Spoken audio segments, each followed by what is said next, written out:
और देखिए, कोरोना महामारी पूरी दुनिया के लिए जबरदस्त आपदा साबित हुई। इससे दुनिया भर में करोड़ों लोग बेरोजगार हो गए। भारत में भी बड़ी संख्या में लोगों ने नौकरियां गंवाई।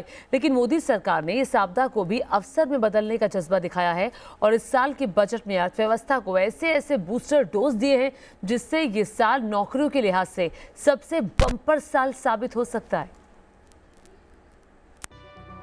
कोरोना आपदा में ढूंढा अवसर, रोजगार पर बजट का बूस्टर।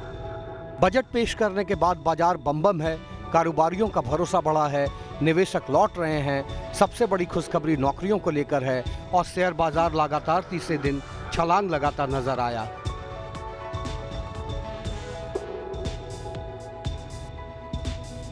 दरअसल कोरोना महामारी ने दुनिया का जो हाल किया उससे हर देश में फैक्ट्रियां, दुकान, बाजार सब पर ताले लटक गए। करोड़ों लोगों का रोजगार चला गया और जिन लोगों का रोजगार बचा रहा उनमें से कईयों की तनख्वाह कम हो गई। CMI की रिपोर्ट के मुताबिक 2020 के अप्रैल और मई महीने में बेरोजगारी दर 24% तक पहुंच गई थी, लेकिन सरकार की कोशिशों से हालात बेहतर होना शुरू हुए और बेरोजगारी की दर दिसंबर के महीने में 9.06% तक पहुंच गई। अब मोदी सरकार कोरोना के साइड इफेक्ट को पीछे छोड़कर देश को तरक्की की राह पर ले जाने में जुटी है। सरकार का फोकस रोजगार मुहैया कराने पर है और यही बजट में साफ नजर आया जब वित्त मंत्री निर्मला सीतारमण ने 1 घंटे 48 मिनट लंबे बजट भाषण में 13 बार रोजगार और नौकरी शब्द का इस्तेमाल किया। दरअसल मोदी सरकार ने जिस तरह कोरोना संकट का मुकाबला किया उसका असर अर्थव्यवस्था में हो रही रिकवरी में साफ नजर आ रहा है। बजट में इसी मोमेंटम को बढ़ाने के उपाय किए गए हैं। इसमें सबसे ज्यादा जोर इंफ्रास्ट्रक्चर पर है और इंफ्रास्ट्रक्चर निर्माण से रोजगार निर्माण का फार्मूला लगाया गया है, जिससे लगता है कि सरकार रोजगार निर्माण के लिए फ्रंट फुट पर खेल रही है।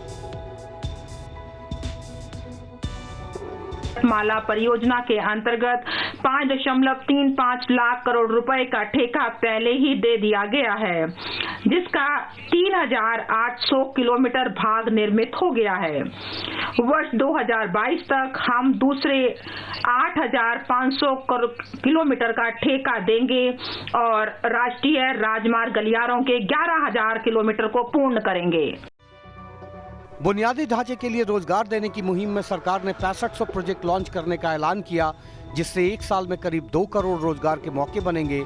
इसमें सबसे ज्यादा जोर हाउसिंग सेक्टर पर है, क्योंकि एक मकान बनाने में 219 दिनों की मजदूरी लगती है। अगर एक साल में सरकार 1 लाख घर बनाने का टारगेट पूरा कर लेती है तो 60,000 लोगों को साल के 365 दिन रोजगार मिल सकता है। इसके साथ सरकार ने 5 साल में इंडिया को मैन्युफैक्चरिंग हब बनाने का भी लक्ष्य रखा है, ताकि युवाओं को रोजगार के मौके की कोई कमी ना हो। देश के MSME सेक्टर में करीब 11 करोड़ लोगों को रोजगार मिलता है, जिसे बजट में बूस्टर डोज देकर यह सुनिश्चित किया गया है कि कम से कम 5 करोड़ नए रोजगार बने। ऐसे में अंदाजा लगाना मुश्किल नहीं कि बीते 5-6 फाइनेंशियल ईयर में यह साल रोजगार के लिहाज से सबसे अहम होने वाला है। Team news nation. इसके साथ सरकारी विभागों में भी नौकरियों की बरसात होने वाली है। वित्तीय वर्ष 2021-22 के बजट में सरकारी विभागों में मार्च 2019 से लेकर मार्च 2021 के बीच 1,43,000 से ज्यादा नई नौकरियां आने का अनुमान है। मार्च 2019 में सरकारी विभागों में कर्मचारियों की संख्या लगभग 32,71,113 थी।